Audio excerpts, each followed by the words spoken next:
कंगाली की दहलीज पर खड़ा पाकिस्तान सऊदी अरब के साथ रक्षा समझौता करने के बाद नेटो जैसा सैन्य गठबंधन बनाने के सपने देख रहा है।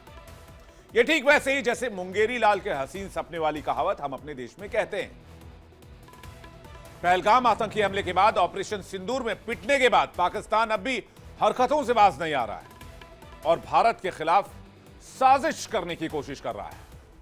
इसी कोशिश के तहत कुछ दिन पहले पाकिस्तान ने सऊदी अरब के साथ एक रक्षा समझौता किया,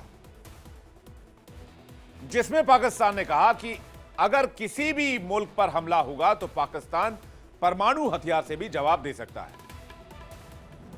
और अब यही परमाणु बम का चूरन पाकिस्तान अरब देशों को, मिडिल ईस्ट में मौजूद मुल्कों को चटाना चाहता है। नेटो की तर्ज पर एक सैन्य गठबंधन बनाने की तैयारी। यह डील क्या है पाकिस्तान और सऊदी अरब के बारे में पहले यह समझिए। रक्षा सहयोग पर समझौता। युद्ध के हालात में दोनों देश साथ होंगे। दो देशों के बीच नेटो बनाने की कोशिश। एक देश पर हमला तो दूसरा देश पर हमला माना जाएगा। दोनों देश रक्षात्मक सैन्य साधन का इस्तेमाल करेंगे। इस्लामिक वर्ल्ड में पाकिस्तान इकलौता परमाणु मुल्क है, लेकिन सवाल तो यह भी है, क्या पाकिस्तान का परमाणु बम पाकिस्तान का है या अमेरिका ने किराए पर पाकिस्तान को दिया है? अब पाकिस्तान सऊदी की शरण में क्यों आया यह भी जान लीजिए।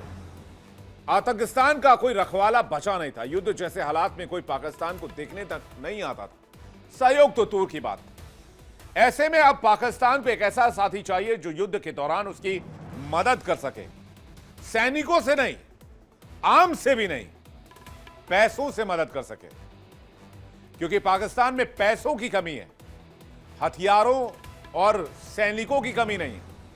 पाकिस्तान ने सऊदी के साथ सुरक्षा गारंटी के लिए समझौता किया। ऑपरेशन सिंदूर में पाकिस्तान का कोई रहनुमा नहीं था। इंडियन आर्मी ने पाकिस्तान के एक साथ कई एयरबेस तबाह कर दिए थे। पाकिस्तान इतना डरा हुआ है कि अब वो मुस्लिम नेटो बनाने की बात कर रहा है। हाल में पाकिस्तान के उप प्रधानमंत्री इशाक डार ने दावा किया कि कई देशों ने इस्लामाबाद के साथ रक्षा समझौते में दिलचस्पी दिखाई और सुझाव दिया कि अगर ये देश सऊदी अरब पाकिस्तान आपसी रक्षा समझौते में शामिल हो सकते हैं तो नेटो जैसा गठबंधन क्यों नहीं बन सकता। पाकिस्तान नेटो जैसा इसी संगठन को बनाने की कोशिश कर रहा है। अगर यह समूह नेटो की तर्ज पर बनाया जाता है, जहां एक पर हमला सभी सदस्यों पर हमला माना जाएगा, तो पाकिस्तान का हौसला बढ़ सकता है। इससे इस्लामाबाद को भारत विरोधी गतिविधियों के लिए एक बहुपक्षीय मंच बन सकता है। हालांकि यह करना इतना आसान नहीं है, क्योंकि जिन अरब फोर्स की बात की जा रही है, जिन मिडिल ईस्ट के मुल्कों की बात की जा रही है, उनकी इकोनॉमी कोई बहुत बड़ी इकोनॉमी नहीं। छोटे छोटे देश है, तेल का कारोबार करते हैं और सब अमेरिका के प्रभाव में है। कई बाधाएं हैं इसमें। मुस्लिम देशों के बीच प्रतिद्वंद्विता भी एक बहुत इंपॉर्टेंट है। सऊदी अरब बनाम ईरान, ईरान बनाम पाकिस्तान, कतर बनाम संयुक्त अरब अमीरात, तुर्की बनाम मिस्र। तो एक सामूहिक कार्रवाई नहीं हो सकती और एक गठजोड़ को कमजोर करती है यही बात। तो पाकिस्तान का सपना क्या सपना ही रह जाएगा? बातचीत करेंगे मेहमानों के साथ इस मुद्दे पर चर्चा करने के लिए। हमारे साथ हुसैन जावेद जुड़ रहे हैं, सीनियर जर्नलिस्ट पाकिस्तान से। हमारे साथ अनुराग वर्मा जुड़ रहे हैं, सीनियर जर्नलिस्ट और formal consulting editor, broadband times of India. हमारे साथ मेजर जनरल ए के सिवाज जुड़ रहे हैं, डिफेंस एक्सपर्ट हैं। Doctor Manan Dwivedi, faculty international relations IIPA, हमारे साथ जुड़ रहे हैं। और डॉक्टर दीपक वोरा, एम्बेसडर और स्पेशल एडवाइजर इन अफ्रीका, हमारे साथ इस वक्त लाइव जुड़ रहे हैं। आप सभी मेहमानों का बहुत स्वागत है हमारे साथ इस डिबेट में जुड़ने के लिए। मैं सबसे पहले दीपक वोरा सर आपसे शुरुआत करना चाहूंगा। मुंगेरी लाल के हसीन सपने कह के मैंने शो की शुरुआत की। अब देखिए, सपने कोई देखे तो ठीक है, वो उसको पूरा करने की कुव्वत भी रखे। पाकिस्तान देख रहा है कि पाकिस्तान इस्लामिक नेटो बनाना चाहता है इस रीजन में, खासकर ग्लोबल साउथ में और मिडिल ईस्ट को मिलाकर।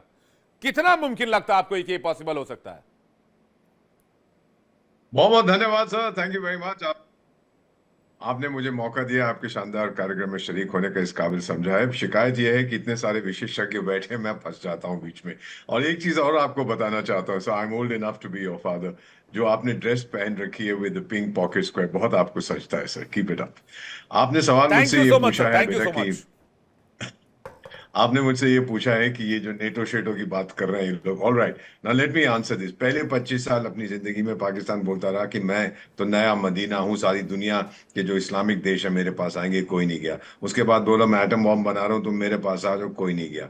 अब कहता है कि मैं आतंकवाद का गढ़ हूं, तो अगर आप नहीं मेरी बात मानोगे तो लंदन में और न्यूयॉर्क में और इधर उधर मैं आतंकी भेज दूंगा। उनके प्राइम मिनिस्टर ने एडमिशन किया है, वो जो बदमाश है, कोई अपने आप को शरीफ कहता है। Let me put it to you like this sir. NATO क्यों बनाया गया था? नेटो बनाया गया था कि उस समय डर लगता था कि सोवियत संघ और जो ईस्टर्न ब्लॉक वॉर्सो पैक्ट वाले देश हैं, कहीं वो यूरोप पर हमला ना कर दें, उसको निगल ना जाए। तो नेटो बनाया गया था। अमेरिका अक्रॉस द अटलांटिक था, ये नॉर्थ अटलांटिक ट्रीटी ऑर्गेनाइजेशन है। अब इस वक्त कौन सा देश है जिससे अरब देशों को खतरा है? इजराइल है। और इजराइल से ये पंगा नहीं ले सकते, सब उसके साथ दोस्ती करने की सोच रहे हैं। Out of the question. दूसरी चीज, जहां तक जिहादिस्तान का सवाल है, जो अपने आप को बड़ा इस्लामिक उम्मा का लीडर मानता है, आप सुनिएगा इसको सर। आपको याद होगा एक देश होता था, उसका नाम इराक है। वहां पर हमला किया था किसने? अमेरिका ने। पाकिस्तान गया था उसकी मदद करने के लिए। सीरिया पर हमला हुआ था, पाकिस्तान गया था उस पर हमला करने के लिए, मदद करने के लिए। लिबिया में मोहम्मद गद्दाफी, जिसने बहुत सारे पैसे दिए थे वो स्टेडियम बनाने को, जब उसके देश पर हमला हुआ पाकिस्तान गया था। और फिर जब यमन पर ये हुती फूती पर सऊदी और बहरीन और यूएई ने हमला किया, उन्होंने पाकिस्तान से बोला आइए आप भी आइए, उसने कहा मैं नहीं आता। कभी नहीं गया है किसी भी इस्लामिक देश की मदद करने के लिए। हाँ, जाएगा अगर आप पैसे दोगे, क्योंकि ये बिकाऊ फौज है उसकी। जो ज्यादा पैसा फेंको तमाशा देखो।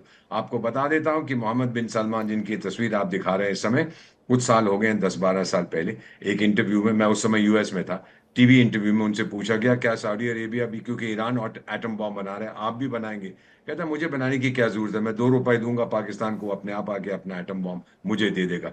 इस तरह का कंटेम्प्ट, इस तरह की क्या क्या शब्द है मुझे मालूम नहीं, जो दूसरे को समझता है कि ये तो बेकार का बंदा है। सो ये फीलिंग है उसकी। तो ये नेटो की क्या बात कर रहे हैं? अरब फोर्स वहां पे एक काउंटर टेररिज्म फोर्स भी बना रखी है, कुछ नहीं कर पा रहे। ईरान बैठा हुआ है सामने। क्या ईरान उनका दुश्मन है या इसराइल उनका? अगर इसराइल उनका दुश्मन है सबका, फिर कुछ देश उससे दोस्ती करते जा रहे हैं, करने वाले थे, सऊदी अरेबिया भी करने वाला था, और इसराइल वहां बैठा हुआ है स्टेबिलिटी के लिए। नहीं तो ये सारा इस्लामिक ओशन में एक जूइश आइलैंड है, वो है इसराइल। एक अकेली डेमोक्रेसी है, वो है इसराइल उस पूरे इलाके में। तो सर मेरी बात मान लीजिए, ये सपने हैं। मुझे, मेरी उम्र 74 साल की, 52 साल कूटनीति में हो गए, 6 देशों में राजदूत रहा हूं। बहुत बार मैंने ये देखा, बहुत से सपने मैंने देखे। ये सपने साकार नहीं होते, क्योंकि भरोसा नहीं है किसी को। Israel does not trust any of the Arab states. वो पाकिस्तान पे भरोसा नहीं करते, अमेरिका किसी पे नहीं करता, ये उस पे नहीं करता, ये उस पे नहीं करता। भरोसे के बिना अरे जितने मर्जी गीत गा लो, जितना मर्जी डांस करो, कुछ नहीं होने वाला। और ये सऊदी अरेबिया के साथ जो डील है, टर्की बैठा है सर, इजिप्ट बैठे हैं, ये नहीं आएंगे उसके बीच में, पाकिस्तान के अंडर सर्व करेंगे। क्या बकवास करता है इनका ये मुल्ला जो है, अपने आप को आर्मी चीफ कहता है। ये you think they will agree to send their soldiers? ये कमांड करेगा? Not at all sir. हकीकत जो है बड़ी कड़वी होती है। इतना एंड में कह देता हूं, हमने देखी है अरब देशों की हकीकत, लेकिन दिल के खुश रखने को गालिब ये ख्याल अच्छा है। मुझे लगता है कि ये एक ऐसा समूह बना सकते हैं जिसमें वो जैश, लश्कर और अलकायदा जैसे लड़ाके हों, तो वो एक इनका टेररिस्ट आउटफिट ऑर्गेनाइजेशन, एक यूनिटी बन सकती है, उसमें कुछ काम हो सकता है। बाकी हुसैन जावेद जी, आपके सवालों का और आपके ये जो आपने जवाब दिया, बयान दिया, इसका जवाब दें। पाकिस्तान से सीनियर जर्नलिस्ट हुसैन जावेद जी बैठे हुए हैं। हुसैन जावेद जी, क्या कॉन्सेप्ट है? मैं कॉन्सेप्ट समझना चाहूंगा, ये चाह क्या रहे हैं आप लोग? जी विवेक, सबसे पहले तो आपका शुक्रिया कि आपने मुझे इनवाइट किया, और जितने भी यहाँ पर पैनलिस्ट हैं उनको भी सलाम। अभी जो दो बातें मेरे माइंड में आई हैं जब से ये शो जो है स्टार्ट हुआ है। एक तो ये कि जो आपका आज पैग है, जो मेन आपका टॉपिक है, कि शायद एक नेटो बनने जा रहा है, जो एक मुस्लिम किस्म का नेटो होगा, और उसमें इस्लामाबाद भी इंटरेस्टेड है, उसमें सऊदीया भी इंटरेस्टेड है, और शायद और भी कंट्रीज होंगे। तो मुझे बताएं कि ऑफिशियली सरकारी तौर पे ऐसा बयान आपने इस्लामाबाद से कब सुना कि हम एक नेटो कायम करने जा रहे हैं? उसका इस तरह का ढांचा होगा, उसके सेलिंग फीचर्स इस तरह के होंगे, और उसके इस तरह के ऑब्जेक्टिव्स होंगे। सरकारी तौर पे तो हमने ऐसी कोई बात सुनी नहीं है, ना हमने एमबीएस से सुनी, ना हमने शहबाज शरीफ से सुनी कि ऐसा कोई नेटो जो है अब हम यहाँ पर कायम करने जा रहे हैं। तो मुझे तो इसकी समझ नहीं आ रही। एक ख्याली चीज को लेके ये बात इस तरह की क्यों जा रही है। दूसरी बात, चले कोई बात नहीं, एक टॉपिक है, हम उस पर बात तो कर ही सकते हैं। दूसरी बात, अभी जो हमारे पहले यहाँ पर पैनलिस्ट थे, मैं उनका नाम शायद अभी याद नहीं, मतलब मुझे नाम नहीं याद, शायद ये डिप्लोमेट रहे हैं, इन्होंने खुद बताया इन्होंने काफी सर्व किया, शायद 50 साल इन्होंने सर्व किया, लेकिन इनकी लैंग्वेज से माजरत के साथ मुझे कहीं भी वो एक डिप्लोमेटिक की जो लैंग्वेज होती है, जो बड़ी लगी बंदी होती है और कम अल्फाज में बहुत सारे उसमें मीनिंग्स होते हैं, वो चीज तो मुझे दिखाई नहीं दी। जो उन्होंने टर्म्स इस्तेमाल की जहादिस्तान और इस तरह से, और पता नहीं कोई शरीफ होगा वो उनका पीएम है, मतलब डिप्लोमेट्स की तो बिल्कुल इस तरह की लैंग्वेज होती नहीं है। खैर ये उनका अपना पर्सनल है, मैं उस पर कोई कमेंट मजीद नहीं करूंगा। लेकिन मैं आपको ये बात बताऊं कि ये बात सही है, नेटो तो नहीं बनने जा रहा, लेकिन 17 सितंबर को जिस दिन मोदी जी का जन्मदिन हुआ था, उस दिन पाकिस्तान और सऊदी अरेबिया ने एक सिक्योरिटी पैक्ट साइन जरूर किया है। ज्वाइंट ट्रेनिंग भी करेंगे, ज्वाइंट एक्सरसाइजेस भी होंगी, डिफेंस के हवाले से बहुत अहम किस्म की प्रोडक्शंस भी होंगी। और एक बात तो आपने खुद ही कह दी, जो इसका है कि अगर सऊदिया पर हमला होगा तो वो इस्लामाबाद पर हमला कंसिडर किया जाएगा और वाइस वर्सा। लेकिन इसका यह मतलब नहीं है कि अगर पाकिस्तान पे हमला होता है किसी भी मुल्क का, तो उसमें सऊदिया की फौज आएगी। आजकल इमदाद करने के जो मेथड्स है ना, वो चेंज हो चुके हैं। आपको माली इमदाद भी मिल सकती है, आपको सफारती इमदाद भी इस तरह की मिल सकती है, तो चीजें चेंज हो गई हैं। लेकिन एक चीज सामने आई है, मिडिल ईस्ट में एक गैप आया है जब से इसराइल ने अटैक किया है कतर के ऊपर, उसके बाद ये सोच बदली है। और ऑब्वियसली उनकी निगाहें सिर्फ पाकिस्तान पर आई हैं, क्योंकि पाकिस्तान मिडिल ईस्ट में रेलेवेंट हुआ है, इंडिया इररेलेवेंट हो चुका है। भैया आपने बड़ा ये सीधा सा क्वेश्चन पूछा कि क्या बयान आया है, आप ख्याली पुलाव पका रहे हैं, तो सबसे पहले इसी को क्लियर करता हूं।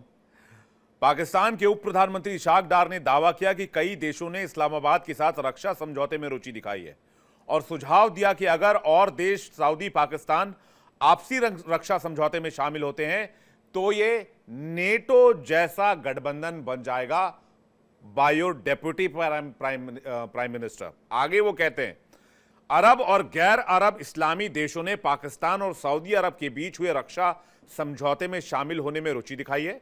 कई अन्य देशों ने भी पाकिस्तान के साथ रक्षा समझौते में शामिल होने में रुचि दिखाई है। कई देश संयुक्त राष्ट्र महासभा यूएनजीए के दौरान पाकिस्तान से संपर्क कर रहे थे। ये इशाक डार हैं, ये शायद आपके ही उप प्रधानमंत्री हैं, चुने हुए नहीं हैं बट बिठाए हुए हैं, अपॉइंट किए हुए हैं। खुद ही कहते हैं मुझे तो अपॉइंट किया, आपके रक्षा मंत्री भी कहते हैं मुझे अपॉइंट किया। उनसे पूछ लिया गया था एक बार कि भाई मुनीर आपका बॉस है, आप मुनीर के बॉस हैं, तो हकलाने लगे थे, जवाब नहीं दे पाए थे।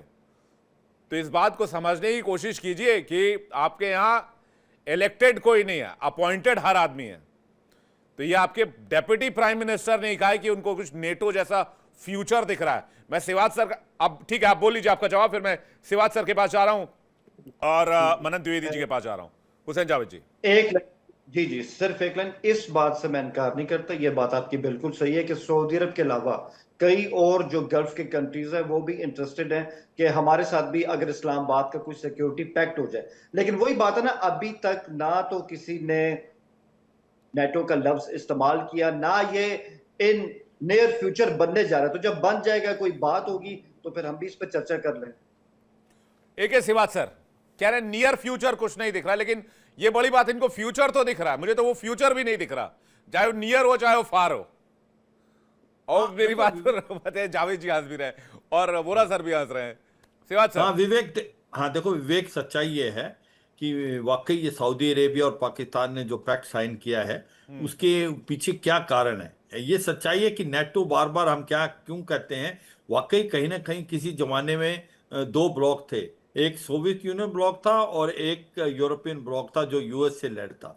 तो यूएस से लेड वाला जो नेटो था और फिर सोवियत यूनियन वाला वार्सो पैक्ट था। जब 1991 में सोवियत यूनियन के हिस्से हो गए, 15 देश बन गए और ज्यादातर जो ईस्टर्न यूरोपियन वार्सा पैक्ट का हिस्सा थे वो वेस्टर्न यूरोप की तरफ चले गए, खिंचाव हो गया, तो नेटो का वजूद वैसे खत्म हो गया था। मगर फिर भी नेटो बन के रहा और यही मुझे लगता है रूस की सबसे बड़ी पॉइंट है कि भाई नेटो की जरूरत क्या थी, जो वार्सा पैक्ट टूट ही गया था, सोवियत यूनियन के हिस्से हो गए थे।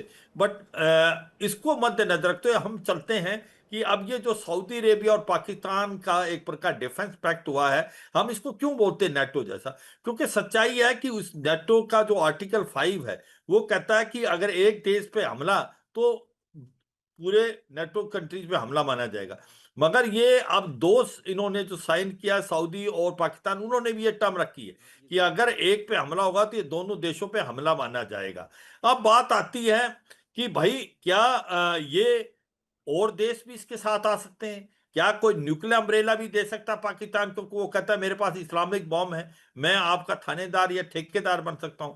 देखो सच्चाई यह है कि मिडिल ईस्ट के अंदर जो कंट्रीज हैं, वो कंट्रीज ज्यादा ऑयल रिच है, मोनार्क वो हैं, वो ज्यादा अमेरिका के साथ हैं। वो पीस चाहते हैं, शांति चाहते हैं, डेवलपमेंट करना चाहते हैं, इकोनॉमी बढ़ाना चाहते हैं, और उन्हें इब्राहिम अकॉर्ड करके वो इजराइल के साथ भी एक प्रकार से शांति से रहना चाहते हैं। अगर वहां शांति नहीं है तो उनका जो पूरा का इस्लामिक पूरा देशों में ट्रेड सिर्फ का ढांचा- पाकिस्तान के पास परमाणु बम है। हाँ देखो वही मैं कह इस रहा हूं, ट्रेड हकीकत का से भी ढांचा अब बिगड़ और उस परमाणु बम का मालिक कौन है इसमें संदेह है। या बिल्कुल देखो दुख की लेकिन बात है यह तो है उनके कि पास। उनको ये समझने की कोशिश करनी चाहिए कि इन सभी देशों का झुकाव जो है अमेरिका की तरफ है। ये कोई ऐसा काम नहीं कर सकते जो अमेरिका के इंटरेस्ट के विरुद्ध हो। और दूसरा जो टर्की है, ईरान है, ये दो देश हैं, ये अपनी हिसाब से चले हुए। टर्की तो मसीहा बोलता है मुस्लिम वर्ल्ड का, वो कहां जाएगा पाकिस्तान के साथ? पाकिस्तान के अम्ब्रेला के नीचे वो कहता मैं तो खुद मसीहा हूं मुस्लिम वर्ल्ड का। ईरान के अपने कुछ इंटरेस्ट हैं। तो सच्चाई ये है, अब जो पाकिस्तान की गेम में एक चीज मैं कहूंगा कि उसको ये फायदा हो जाएगा कि उसको पैसा मिलेगा अपनी फौज को मॉडर्नाइज करने का, और ये एक कॉज ऑफ कंसर्न भारत के लिए है। और हम इसको देख रहे हैं क्योंकि हमारे भी बहुत अच्छे रिलेशन है सऊदी अरेबिया से। सऊदी अरेबिया के पास फौज पेपर पे है, लड़ने वाली फौज नहीं है। तो मतलब यह है कि वहां का जो पैसा जो मिल सकता है पाकिस्तान की फौज को मॉडर्नाइज के लिए, आपको यह समझना चाहिए विवेक, हर देश के पास आर्मी है। पाकिस्तान में आर्मी के पास देश है, वहां पर जो असली पावर है वो इस्लामाबाद से नहीं फ्लो करती, वो जनरल हेडक्वार्टर रावलपिंडी से होती है। जबकि उनकी हालात इतने खराब है, इकोनॉमिक क्राइसिस, पॉलिटिकल इंस्टेबिलिटी, फिर भी वो हर साल 15% अपना डिफेंस बजट बढ़ाते रहे हैं। उनको इतना ज्यादा उनको इकोनॉमिक डेफिसिट होने के बावजूद, वो उसका कारण ये है कि अगर उनको पैसा और मिलता है सऊदी अरेबिया से तो वो मॉडर्नाइज करेंगे, और वो भारत के लिए एक चिंता का विषय है। इसके अलावा और कोई चिंता का विषय नहीं है। कोई मुस्लिम वर्ल्ड इनके साथ आने वाला नहीं है, क्योंकि सच्चाई है सबके अपने अपने इंटरेस्ट हैं, और सबका इंटरेस्ट ये है कि किसी तरीके से वो इकोनॉमी की तरफ ध्यान दें। सऊदी, यूएई भारत के साथ रिलेशनशिप रख रहे हैं। उनको पता है ये जो ऑयल है ये अगले 15-20 साल का मेहमान है। उसके बाद आपका ये ऑयल खत्म हो जाएगा, आपका इलेक्ट्रिकल चलेगा, दूसरे सोर्स चलेंगे। तो economy is the main thing. Economy कहां से है? इकोनॉमी को तो डोनाल्ड ट्रंप अपनी रियल एस्टेट कंपनी हम पाकिस्तान में खोल देंगे तो उनकी इकोनॉमी ठीक हो जाएगी। हाँ बिल्कुल, ये भी बात है। दूसरी बात आपने बोला कि ये पाकिस्तान और अमेरिका के रिलेशनशिप क्यों अच्छे होंगे? क्योंकि पाकिस्तान को एक मार्केट देख रहा है अमेरिका, वो देख रहा है क्रिप्टो करेंसी। शिवाज सर, हमारे यहाँ गाना बहुत फेमस हुआ था, बेबी को बेस पसंद है, वैसे ये ट्रंप को आजकल शहबाज और मुनीर पसंद है। तो क्या कीजिएगा? तो वो उनकी इकोनॉमी को देखेंगे, आप टेंशन मत लीजिए। मनन द्विवेदी जी के पास जा रहा हूं। मनन द्विवेदी जी, सच्चाई है पाकिस्तान के पास एटम बम है, और उस एटम बम के नाम पर ही पाकिस्तान कई देशों को ये कह सकता है कि हम आपको न्यूक्लियर कवर दे सकते हैं। पहले स्पीकर्स ने बताया, उनके वहां गवर्नेंस क्राइसिस ऐसा नहीं है कि वेस्ट एशिया की जो प्रेजेंट बुरी स्थिति है और जो पॉलिटिकल इंस्टेबिलिटी और वॉर लाइक सिचुएशन है उसके बाद से ही शुरू हुआ। पाकिस्तान एज अ कंट्री बहुत वर्षों से, कई डेकेड से स्ट्रगल कर रहा है। और उसके अलावा मैं यहाँ पर ये कहना चाहूंगा कि एक तरीके का वसाल स्टेट की तरह है, जैसे आपने ट्रम्प की बात की, और उसमें यह है कि ट्रम्प साहब ने, मुझे ऐसा लगता है, जो मोदी जी के साथ उनका समझौता हुआ और मोदी जी के साथ उनकी जो अच्छी फ्रीक्वेंसी बैठी, केमिस्ट्री बैठी, वाइब्स बैठी, उसको नकारते हुए ऑपरेशन सिंदूर के बाद भी उन्होंने शहबाज शरीफ जी को वहां बुलाया टेम्पा फ्लोरिडा से। जबकि ये बड़ी आश्चर्यजनक चीज है कि टेम्पा फ्लोरिडा में अलाउ कैसे किया गया किसी राष्ट्राध्यक्ष को इतनी बड़ी बात करने के लिए। उन्होंने बात बोली इंडस वाटर ट्रीटी के कॉन्टेक्स्ट में, और उन्होंने बोला कि अगर भारत अपने वाटर को खोल देता है और इनंडेट कर देता है पाकिस्तानी टेरिटरी को, तो उसके बाद वो चीज ब्लडी हो जाएगी बहुत भारत और पाकिस्तान के बीच में। ऐसी बात उन्होंने बोली। तो कहने का मतलब है, और सबसे बड़ी बात है कि जो यूएन जनरल असेंबली में जो डिबेट्स हुई, वहां पर भी ये बातचीत हुई, और हमारी जो रिप्रेजेंटेटिव थी एमईए से, उन्होंने बड़ी ही तल्खी से और बड़े ही अच्छे डिप्लोमेटिक अंदाज में ये बोलते हुए बताया कि जिस तरह की हिस्ट्रियोनिक्स पाकिस्तान के प्रधानमंत्री वहां पर बैठ के कर रहे थे, उससे भारत बिल्कुल ताल्लुक नहीं रखता, और हम लोग पाकिस्तान को पूरी तरीके से इम्प्लीकेट या कटघरे में खड़ा करते हैं कि आपके यहाँ से क्रॉस बॉर्डर टेररिज्म का इंपोर्ट होता है। तो ऐसी कुछ बातें। और सऊदी अरेबिया को देखें तो बात बिल्कुल सही है परमाणु बम की। अगर हम पिछले 40 वर्षों से देखें तो ये बातचीत चल रही है कि एक तरीके की अंडरस्टैंडिंग है पाकिस्तान में और सऊदी अरेबिया में कि आप हमको फंडिंग दीजिए, हम आपको न्यूक्लियर बॉम्ब देंगे। जैसा कि पहले भी कहा जा चुका है कि सऊदी अरेबिया कहता है हमारे पास न्यूक्लियर बॉम्ब है, हमें न्यूक्लियर शक्ति बनने की जरूरत नहीं है, क्योंकि पाकिस्तान के पास न्यूक्लियर बॉम्ब है, जिसको आज से 20-25 वर्ष पहले इस्लामिक बॉम्ब के नाम से ये नोन था, ये वहां पर जाना जाता था। पर सऊदी अरेबिया और पाकिस्तान के रिलेशंस बड़े अच्छे हैं, ये बात हमें नहीं भूलनी चाहिए। कल्चरल रिलेशंस है, सिविलाइजेशनल रिलेशंस उनके हैं। और सबसे बड़ी बात तो ये है, एक उदाहरण मेरे दिमाग में आता है कि जब नवाज शरीफ की सरकार को 1991 में जनरल परवेज मुशर्रफ ने वहां से बेदखल कर दिया, जब कू हुआ वहां पर, तो उसके बाद उनको शरण भी दी रियाद ने। और इसके अलावा बहुत सारे हैं, जैसे ग्वादर पोर्ट में रिफाइनरी खोलने की बातचीत चल रही है सऊदी अरेबिया और पाकिस्तान के बीच में। वो अलग बात है कि टिपिकल ट्रीटीज के चलते ये बातचीत बॉम्ब को लेकर 2018-19 से चल रही है। मैं बस यही बात कहना चाहूंगा। न्यूक्लियर या एटम बॉम्ब को लेकर खबर तो एक ये भी है, जो मैंने स्टडी की, जो मैंने पढ़ाई की, 1990 के दशक में यूएई के सऊदी के विदेश मंत्री जो है वो पाकिस्तान विजिट पे गए थे, और जो फंड वाली बात थी, तो पैसा पूरा जो कैश फ्लो था, फंड फ्लो था, वो यूएई से था। तो सऊदी हमेशा से कहता रहा था कि भाई हमें परमाणु बम की आवश्यकता नहीं है, हमारा परमाणु बम ऑलरेडी है। और जानकार रक्षा विशेषज्ञ भी और पैनलिस्ट में सभी मेरे से सीनियर और काफ़ी अनुभवी लोग बैठे हुए हैं, वो भी इस बात को मानेंगे कि ये सऊदी के द्वारा फंड किया हुआ पूरा का पूरा प्रोग्राम था। तो सऊदी ने हमेशा कहा कि भाई उनको जब चाहिए होगा तो वो जाकर लेते आएंगे, कई रक्षा जानकारों ने कहा। लेकिन अब सवाल ये है कि क्या, एक तो ये परमाणु अस्त्र का बाजारीकरण, क्योंकि फ्री में तो पाकिस्तान ने दिया नहीं होगा, क्या ये डील दूसरे देशों तक पहुंच सकती है, और दूसरे देशों तक पहुंचेगी तो उसके रिपरकशंस क्या होंगे? अनुराग जी से एक जवाब, उसके बाद दीपक सर आपके पास आ रहा हूं। अनुराग जी, क्या ये डील दूसरे देशों तक पाकिस्तान पहुंचा सकता है? क्या ये रास्ता सऊदी के साथ डील के बाद खुल गया है? देखिए विवेक जी, पाकिस्तान अपने आप को सारे इस्लामिक वर्ल्ड जितने भी 57 देश हैं उनका एक तरह से अपने आप को इस्लाम का मेन वो बना के आगे रखना चाहता है। ये उसका, ये आज से कोई एम नहीं है, ये बहुत पुराना है। और इसको ना बहुत ज्यादा हम लोग मैं जितना मानता हूं पाकिस्तान इतना कोई सीरियसली कोई बहुत ज्यादा, मतलब जो नाटो की विजन है जो है, पाकिस्तान इस लेवल पे किसी चीज को लेके जा ही नहीं सकता। उसके पास उस लेवल की विजन ही नहीं है कि वो नाटो जैसी बात को कोई सोच सके। तो कहीं ना कहीं उनकी बात अभी 2-4 दिन में कोलैप्स हो जानी है। पाकिस्तान से आप बहुत ज्यादा कोई बहुत स्ट्रैटेजिक चीज की कल्पना नहीं कर सकते। यहाँ पे अगर हम जो इस्लामिक देशों की भी बात कर रहे हैं तो उनमें भी आपस में बहुत सारे देशों के आपस में एक दूसरे के साथ खटास है। अभी पाकिस्तान अमेरिका से पैसा ले रहा, अमेरिका की गोद में जाके बैठा हुआ है। क्या अमेरिका इस टाइप का फ्रंट बनने देगा? मुझे तो नहीं लगता कि अमेरिका कभी भी किसी एक देश को, पाकिस्तान जैसे देश को, इतना स्ट्रेंथन करने जा रहा है कि जिसकी विश्वसनीयता पे इवन पाकिस्तानियों को कोई भरोसा नहीं होगा। तो मुझे नहीं लगता है कि ये कोई बहुत ज्यादा दूर तक जाने वाली चीज है। वो हो सकता है कि अमेरिका ने थोड़ा बहुत कुछ ऐसे कर दिया हो कि भाई इतना पैसा देंगे, तुम इस टाइप का थोड़ा टेरर क्रिएट करो, कि जो यहाँ पे इधर डी डॉलराइजेशन की बात चल रही है, जो एक चाइना रशिया इंडिया का एक अलायंस की बात चल रही है, तो उसको काउंटर करने के लिए या एक डर का माहौल पैदा करने के लिए इस टाइप की कोई बात हो सकती है।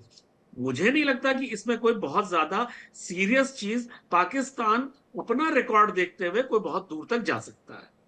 नहीं, फिर ये स्ट्रैटेजी क्या है? ये ब्रिक्स को काउंटर करने के लिए यूएई के साथ पाकिस्तान का समझौता करा दिया अमेरिका ने, इसको ऐसे देखें? देखिए, क्या अमेरिका तो यूएई का भी अब्बू है, वो अब्बू जान के बगैर इशारे पे वो क्या पाकिस्तान तो क्या 5 इंच नहीं जा सकते? पाकिस्तान तो बहुत दूर है वहां से। नहीं, वही तो मैं कह रहा हूं कि ना, देखिए, ये जो डोनाल्ड ट्रंप भी इस समय प्रॉब्लम यहाँ पे है विवेक जी, कि डोनाल्ड ट्रंप खुद उनका वो इतने ज्यादा अनस्टेबल है कि आज लेफ्ट चल रहे हैं, कल राइट हो जाएंगे, परसों पता नहीं कहां चले जाएंगे। वो खुद बहुत कंफ्यूज है कि ये हो क्या रहा है। उन्होंने पत्ते तो इतने सारे फेंक दिए, लेकिन चले कोई नहीं। तो वो भी बहुत कंफ्यूज है, डेली बेसिस पे एक नया कोई एक्सपेरिमेंट कर रहे हैं, जैसे वो पिछले दिनों से करते चले आ रहे हैं, वो आगे भी ऐसे ही करते रहेंगे। इसको मैं पूरा कॉन्फिडेंट हूं कि ऐसा कोई स्थिति नहीं बनने जा रही है कि पाकिस्तान कोई एशिया की बहुत बड़ी शक्ति के रूप में उभरेगा। ये पाकिस्तान के अपने चरित्र के साथ ही मेल ही नहीं खाता है। नहीं, वो ठीक है, लेकिन वो एटम बम का जो बाजार खोल रखा है, अभी तक तो टेररिस्टों का बाजार खोल रखा आप था, तो सबसे पहली अभी चीज एटम बम का बाजार खोल रहे हैं। सबसे बड़ी चीज सर ये है, पाव पाव के ले लो, आधे आधे किलो के ले लो, हैं हुसैन जावेद एटम जी? बम की तो हम बातें ही सुन रहे हैं, है भी कि नहीं, सबसे पहले तो ये चीज पता लगे। है तभी तो अमेरिका भागा भागा है, तो ऑपरेशन सिंदूर के बाद, अरे क्या कर रहे हो यार, बंद करो ये सब। नहीं तो हुसैन जावेद जी गुना- पाव किलो के बेच रहे हैं आजकल। हाँ, तो भाई एटम बम की तो बातें ही हैं। मतलब मुझे नहीं लगता कि एटम बम उनको चलाने की भी काबिलियत है या नहीं अरे है। अनुराग कहीं भाई वो क्या कर चलाने रहे हैं आप? चलेंगे। अब चैलेंज मत कीजिए, हो सकता है पाव किलो 1.5 किलो कोई फेंक दे उधर से, दिक्कत हो जाएगी। दिल्ली में बैठे, दिल्ली में नहीं, पटकेगी सबसे पहले। नहीं, चैलेंज तो ऑपरेशन सिंदूर के टाइम पे हमारे प्रधानमंत्री ने ही कर दिया था, फोर्सेस ने ही कर दिया था कि हम परमाणु बम के डर से डरेंगे नहीं। हमारे फोर्सेस ने उसी समय कर दिया था और ये बता दिया था कि परमाणु बम का डर अपने पास रखो, हम नहीं डरते हैं। तो दो अगर चीजें हैं, तुमने बिल्कुल गलती- ये बात बिल्कुल सही कह रहे हैं कि भाई आपकी गीदड़ भभकी, आपको मुबारक हो, अगर आप कुछ कर सकते हैं तो करके दिखाइए, वरना आप ये गाल मत बजाइए। लेकिन दीपक बोरा जी, दो चीजें हैं सर। पहली चीज, ये बाजार लगाने का मतलब क्या, ये डिफेंस डील का मतलब क्या, और डिफेंस डील के पीछे का यूएस का मकसद क्या खेल चल रहा है इधर? Very good question sir. अभी आप लोगों का काम ये होता है मीडिया में कि आप हमें बताते हैं क्या हो रहा है। जनरल साहब हमें बताने की कोशिश करते हैं कैसे हो रहा है, हम समझने की कोशिश करते हैं क्यों हो रहा है। Exactly sir. सब न्यूक्लियर अम्ब्रेला में ये शब्द समझ नहीं पाया। मैं तो छाता खोलता हूं जो बारिश होती है। ये न्यूक्लियर अम्ब्रेला क्या होता है, न्यूक्लियर छाता क्या होता है?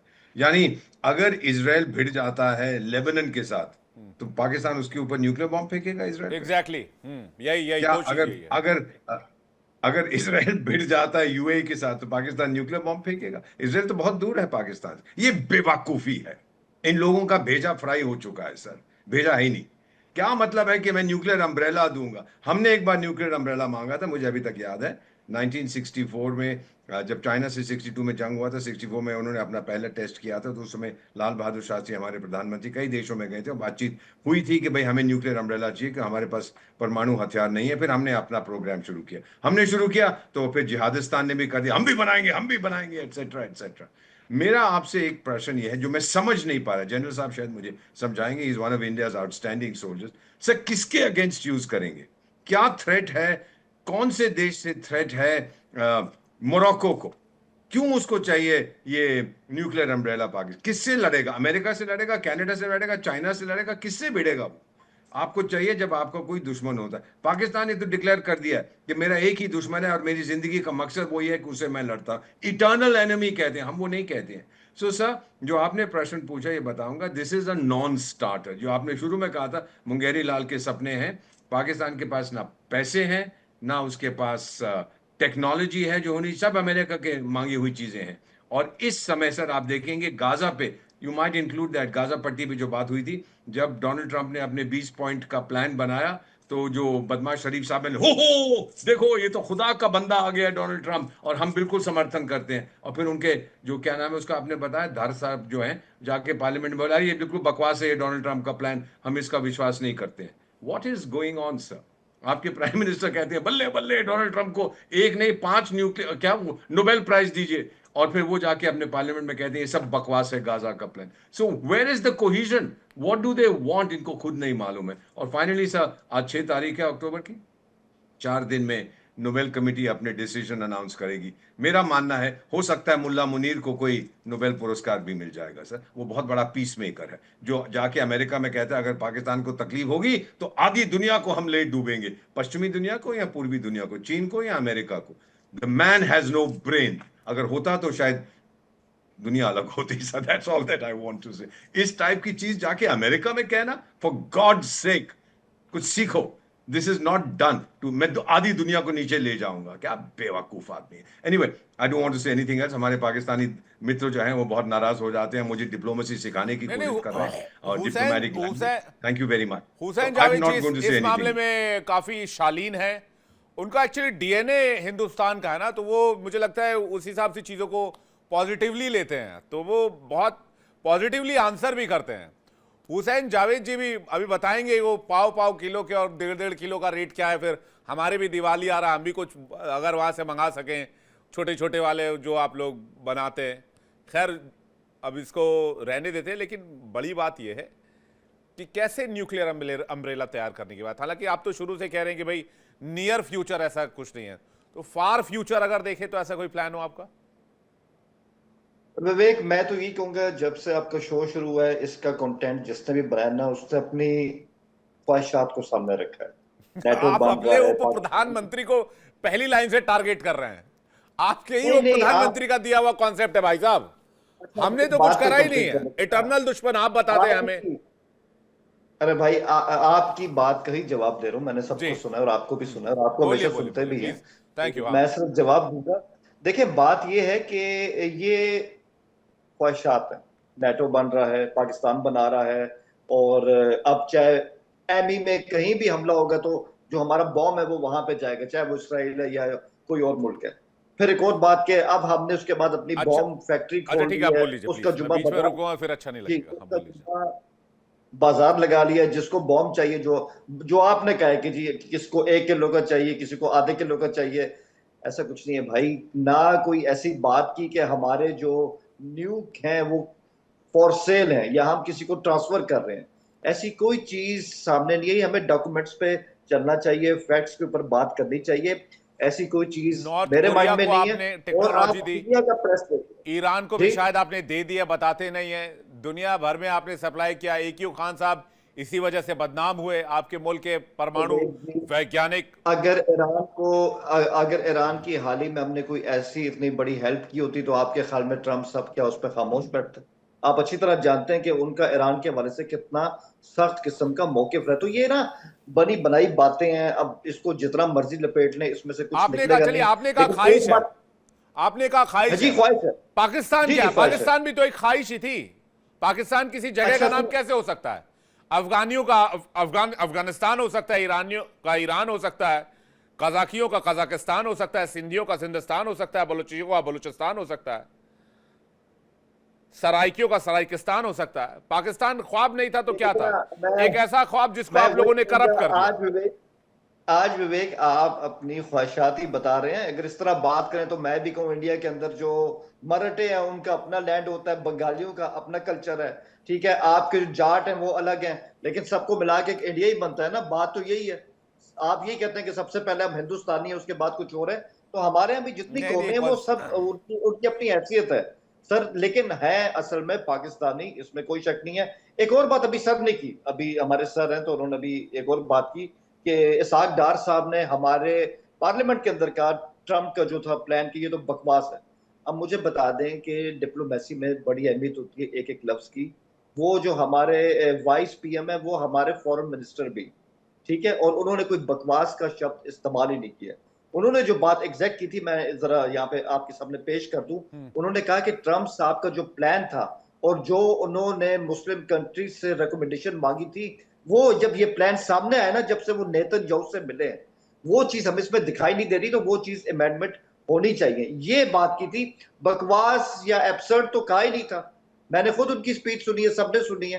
तो मेरे ख्याल में अल्फाज का चुनाव जो होता है ना, वो बात को और कॉन्टेक्स्ट को समझने में बड़ी मदद देता है। अगर ये चीजें इधर उधर हो जाए तो फिर बात कहीं ना कहीं और जाएगी। और एक और बात, आप अक्सर कहते हैं कि हम न्यूक की धमकी देते हैं, हम करते हैं, मैंने भी आपके साथ कई दफा बातें हुई हैं, और जो हमारे दोस्त होती है और हमेशा हम इस पर इत्तेफाक भी करते हैं, न्यूक्स जो होते हैं ये इसलिए नहीं होते कि आप एक दूसरे को मारें।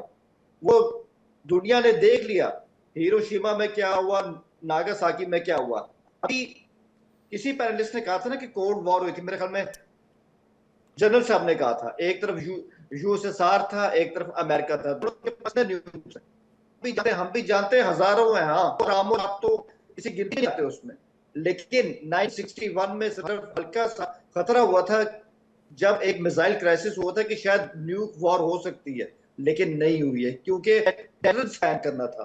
इंटरनेशनल रिलेशंस में डेटरेंस कायम होता है। और मेरा ये मानना है, आप चाहे मुझसे बात करें ना करें, 1998 मई के अंदर इंडिया पाकिस्तान के बीच में एक डेटरेंस कायम हो गया, और उसकी बुनियाद पे मैं ये कह सकता हूँ जावेद कि साहब, हमारे दरमियान छोटी मोटी, सर बात सुनना, आखिरी बात है, ठीक है, हमारे दरमियान छोटी मोटी किस्म की झड़पें तो हो सकती हैं, लेकिन अगर हम कहें कि 65 की तरह या 71 की तरह एक फुल स्केल वॉर होगी, आई डोंट थिंक सो, वो ऐसा कुछ नहीं होने वाला। भाई आपके परमाणु बम का डेटरेंस गया तेल लेने के लिए, 11 ब्रह्मोस और 12 स्कैल्प मिसाइल, और इकलौता भारत ऐसा देश है जिसने न्यूक्लियर केपेबल मुल्क पर अटैक करके वहां पर टेररिस्टों को साफ कर दिया। एक आप कोई दूसरा मुल्क बता दीजिए, चलिए फिर आपका मैं मानता S-400 का क्या हूं हुआ? आपका डेटरेंस आपके आपका S-400 डेटरेंस का गया क्या तेल हुआ लेने के लिए भाई? भाई साहब, आपका डेटरेंस कोई काम नहीं अरे आया, भाई, S-400 आपका का डेटरेंस क्या कोई हुआ? काम नहीं आया सर, सॉरी टू से अच्छा, दैट। तभी आप इररेलेवेंट हो गए हैं, तभी विवेक आप मिडिल ईस्ट के अंदर इररेलेवेंट हो चुके हैं। यही चीज है। अमेरिका आप पे टैरिफ लगा रहा है, हमारे साथ मीटिंग्स कर रहा है, हारे हुए के साथ कोई मीटिंग्स नहीं करता। हम कंकड़ पत्थर और परमाणु आप बम, सेल लगाएं उसको, हम कंकड़ पत्थर और परमाणु बम सेल में नहीं रखे हुए हैं। हमारे पास टैलेंट है, टेक्नोलॉजी है, एआई है। जावेद साहब, आप बेचिए कंकड़ पत्थर, हम बेचते हैं सर नहीं टेक्नोलॉजी। है। विवेक जी, एक मिनट, सिर्फ एक बात देखें, ये मैं आपको सही बता रहा हूं, ये मेरे फैक्ट्स एंड फिगर नहीं है, इसको ऐसा मत लीजिए कि मैं आपको कह रहा हूं। आप ही के सानी साहब हैं, वो हम सबको एजुकेट करते हैं, उन्होंने बड़ा खुला बता दिया यार, इंडिया आज की डेट में साइबर वॉरफेयर के अंदर कहां पर है, ठीक है, एआई के अंदर कहां पर है, सैटेलाइट के अंदर कहां पर है। यार मुझे आप ये बताइए, मैं नहीं कह रहा, मैं अगेन बता रहा हूं, परवीन सानी जी की बात करूं, उनको सुना कर। मैं आप परवीन सानी जी को छोड़िए, आप सिवाज सर को सुन लिए, सिवाज सर बता देंगे आपको साइबर वॉरफेयर में और सैटेलाइट वॉरफेयर में और इंटरनेशनल स्पेस स्टेशन में हम कहां ठहरते हैं। हमने तो अपना भी 1 साल के बाद इंटरनेशनल स्पेस स्टेशन भी लॉन्च करना है। सिवाज सर। देखो विवेक, ये सच्चाई है कि अगली लड़ाई जो है उसका बिल्कुल रूप रेखा बदलने वाली है। और अभी आगे देखें, इजराइल हमास की लड़ाई, रशिया यूक्रेन, अजरबैजान आर्मेनिया, और फिर ये भारत और पाकिस्तान की जो मुठभेड़ हुई थी 4 दिन, तो उसने ये दिखा दिया कि नॉन कॉन्टैक्ट लड़ाई हो सकती है, और आपकी cyber warfare, space warfare, technology लड़ेगी। और इसमें ही फिर पाकिस्तान को ये भी दिखला दिया कि आप ये चीन के हथियार जो लेके घूमते हो ये चलेंगे नहीं, और वो चले नहीं। इन्होंने जो HQ-9 और HQ-15A डिफेंस सिस्टम था उसको हमने एक्सपोज कर दिया, वो काम नहीं कर पाया। हमारी मिसाइलें, ब्रह्मोस, रॉकेट, और वो जाके इनके 9 टेरा इंफ्रास्ट्रक्चर बर्बाद किए 6-7 तारीख को, और 9-10 तारीख को इनके 11-11 जो इसके फ्रंट लाइन एयरफील्ड है, जो कि स्कार्दू भी है, नूर खान भी है, जोकोबाबाद भी है, रहीम यार खान भी है, बुलारी, और इनके 5 से 6 एयरक्राफ्ट तो जमीन पे गए, जमीन पे जो रनवे पे थे और या वो एक हैंगर में थे, उनको बर्बाद कर दिया। उसके बाद सबसे लंबा एक हिट जो किया 300 किलोमीटर से ज़्यादा सरफेस टू एयर मिसाइल ने किया, जो कि हमारी S-400 है। तो सच्चाई ये है, पाकिस्तान को समझना चाहिए कि वो टेक्नोलॉजी पॉइंट ऑफ व्यू से भारत के सामने कहीं नहीं खड़े हुए।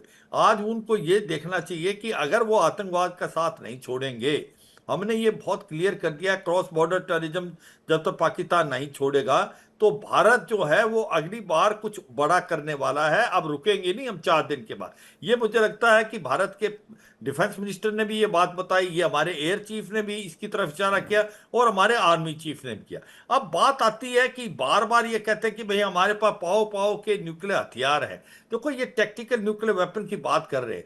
ये आप समझें कि जो न्यूक्लियर हथियार ये बच्चों का खेल नहीं है। These are weapon of deterrence, they are not weapon of war. जब इसके बारे में हल्के तौर पे कोई बात करता है तो उस देश की अहमियत को पूरा वर्ल्ड देख रहा है। जब ये बात कर रहे हैं कि भाई हमने तो कुछ भी न्यूक्लियर टेक्नोलॉजी, स्पेशली पहले तो इन्होंने जी सिवात सर, ये बातें चर्चा तो होती हैं। जो बात हुसैन जावेद ने कही वो बहुत इंपॉर्टेंट है कि भाई आप मिडिल ईस्ट में इररिलेवेंस होते जा रहे हो।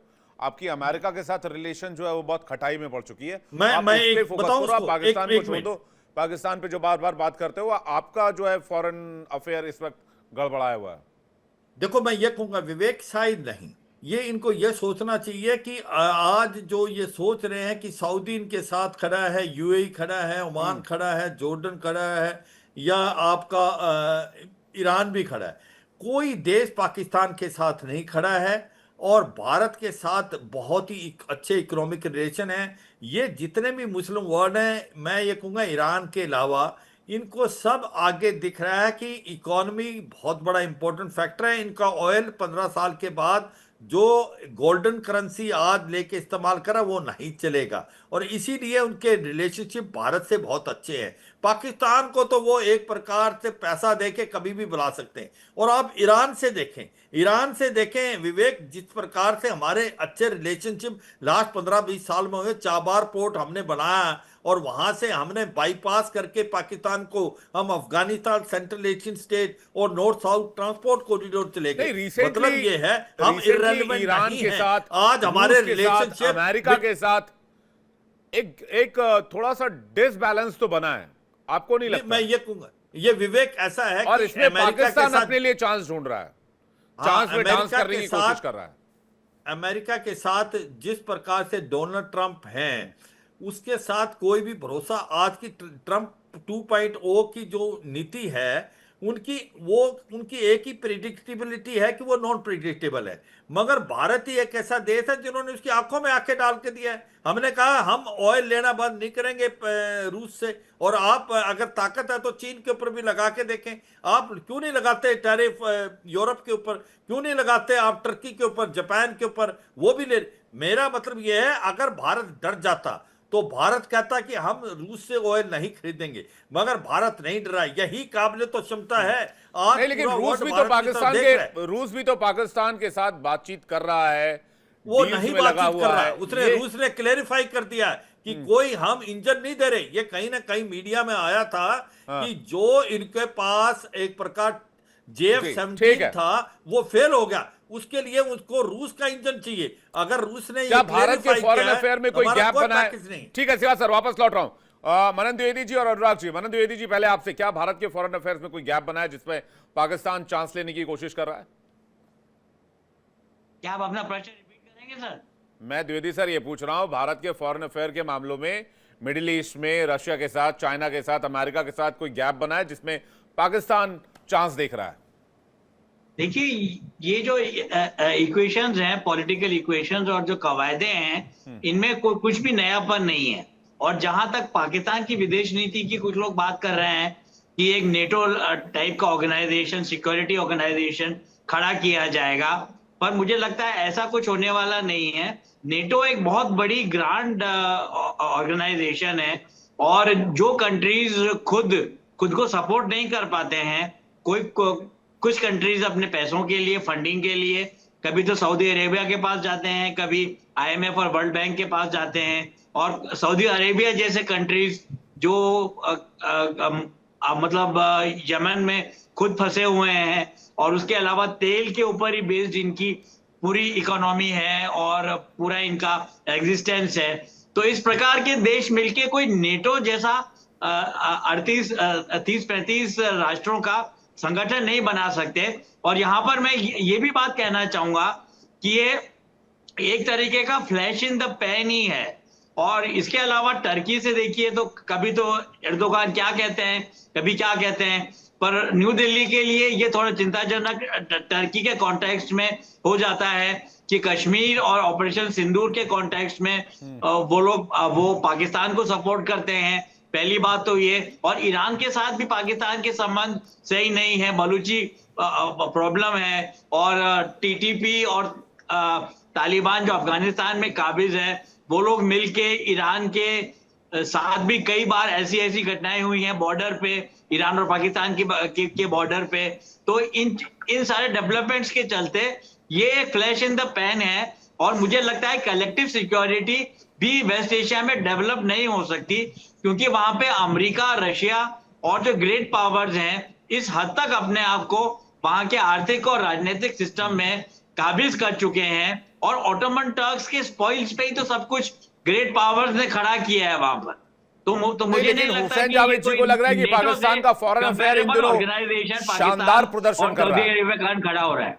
एकदम विराट कोहली की बैटिंग की तरह स्मूथ चल रहा है इनका फॉरेन अफेयर्स। क्यों हुसैन जावेद जी, आप लोगों को तो बिल्कुल ऐसा ही लग रहा है पिछले 6 महीने से, जब से डोनाल्ड ट्रंप वापस आए हैं और जब से आप लोगों को लंच करा, सॉरी मुनीर और शहबाज जी को लंच करा, आप लोगों को तो क्या ही लंच कराएंगे वो लोग।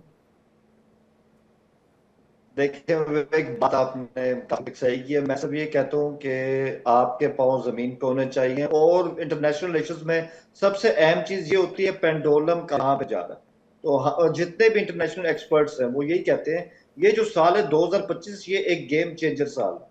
इसमें काफी ज्यादा चेंजेस आई हैं, काफी ज्यादा तब्दीली आई हैं। अब देखिए ना, रूस और चाइना एक तरफ हो गए हैं, अमेरिका एक तरफ हो गया है, लेकिन कहीं ना कहीं इसमें इंडिया के लिए प्रॉब्लम हुई है। मैं इसलिए नहीं कह रहा हूं कि आप इंडियंस हैं और आप मुझसे इस तरह बात करें तो मैं आपको कोई टीज करने के लिए कह रहा नहीं हूं, मैं लेकिन जो आपको fact है समझता उसको हूं, समझना चाहिए। You are a very good journalist of Pakistan, I know you very well. आप ऐसी चिंता ना करें, आपको लेके मैं अपने मन में कोई अवधारणा पालने वाला हूं। आप जैसा बोल रहे हैं मैं उसको ऐसे ही एनालिसिस कर रहा हूं।